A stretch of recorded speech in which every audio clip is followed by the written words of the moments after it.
All right, so while you guys are warming up with some more, not warming up, just coming up with some more questions, we're going to keep on going with questions that you guys sent us previously. And do you want to do this? No, I don't want to do this one. I think I want to do this one right here. All right. Sure. No, I'll ask the question because I kind of have a feeling Robin will want to talk a lot about this one. I want to. Yeah. All right. So we had a question from Kenneth Valentino on YouTube asking, hi, I have a question. Will the 4,200 New Zealand dollars stays in your bank for a couple of months for inspection, or as long as you have that amount, then it's all good?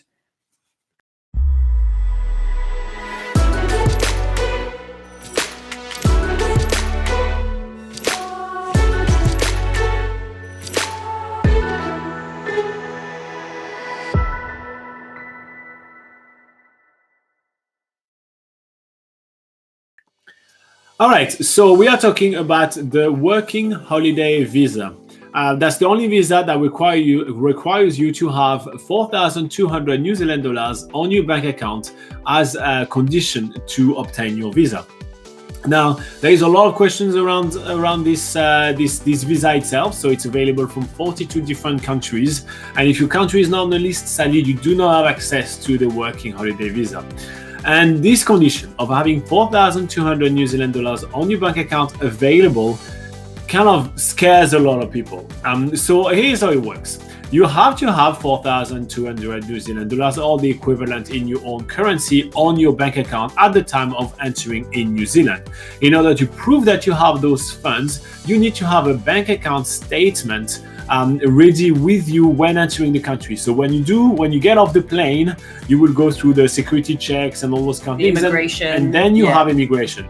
And then when you have the immigration stuff, this is when you declare you're coming with that visa. It's an electronic visa, so you don't need that much paperwork. But this is when they may ask you if you do meet the condition of your visa. So they may ask you, do you have your medical and travel insurance for the length of your stay, which is one of the other conditions of the working holiday visa. And at that point, you have to show your insurance card or your insurance contract that state that you do have this insurance.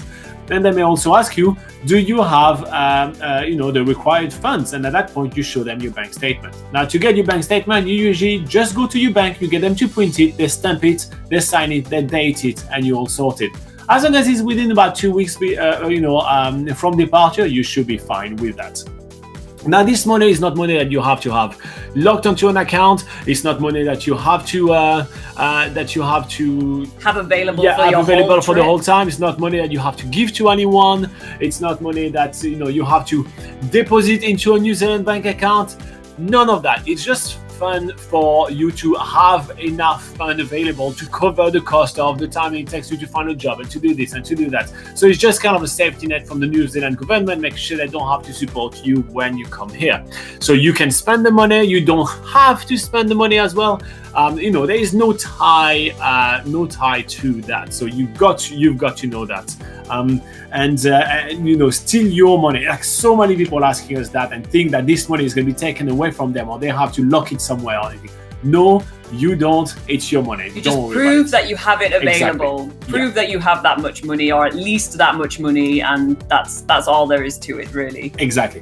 So now, as per our opinion on that, now the thing is, with a working holiday visa in New Zealand, and we have ton of videos about that on this channel. So definitely check out, you go on YouTube and you type working holiday NZ pocket guide and you'll find a ton of videos. And but what we recommend is actually not to have 4,200 New Zealand dollars, is to have 5,500 New Zealand dollars, because we found that, especially with the increased cost of life, because there has been 4,200 New Zealand dollars for over 15 years now, but with the increase of cost of life and everything, you will end up needing a bit of money between accommodation, just setting up cost, all the food, transportation around and all that. And also, we also recommend for you to travel for a couple of weeks before finding a job in New Zealand, because no matter what, you won't be able to start working until you get your IRD number, and that takes quite a while to get sorted. The IRD number is your tax number here in New Zealand. So you may as well do a bit of the paperwork in Auckland and then travel for a couple of weeks, find a place that you're going to enjoy better than Auckland to work in. For more information on that, check out our other videos, like about the 20 million other videos we have about working in New Zealand.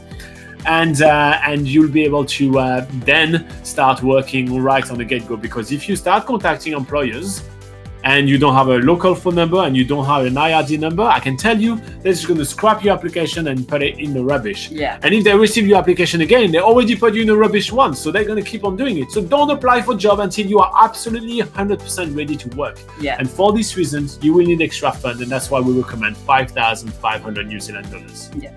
Anything else to add on that? And although we do recommend $5,500, that doesn't necessarily mean that you're going to spend it all, but that is a good safety net just to get started and to make sure that you have enough time to travel the country and actually experience New Zealand a little bit before getting into work. So yeah, that's why we recommend that much money. But we also have articles on nzpocketguide.com in our work visa section and our work section, sort of outlining the cost of a working holiday in New Zealand and gives you more ideas on what sort of things and expenses you will be having if you are coming to New Zealand on a working holiday. Yeah, and the last thing that I want to point out is that obviously you are not going to have your bank account in New Zealand dollars. So you will be showing, for example, I don't know the conversion right now, but say if you're in the UK and sorry. No, go for it. Say you're in the UK, it's about half. So if it's 4,200 New Zealand dollars, that'll be about 2,100 pounds, for instance. All right. So exactly that. But what I want to point out is that you need to make sure that you have a little bit more than that. Don't cut it too short. Yeah. So don't think it's about half. So I have about that, and then they do the conversion is 4,100. That doesn't cut it. It's not kind of like maybe yes, maybe no. It has to be like the amount or more. So make sure you cut it a little bit, like having a couple of hundred more is always good if you want to just cut it really there.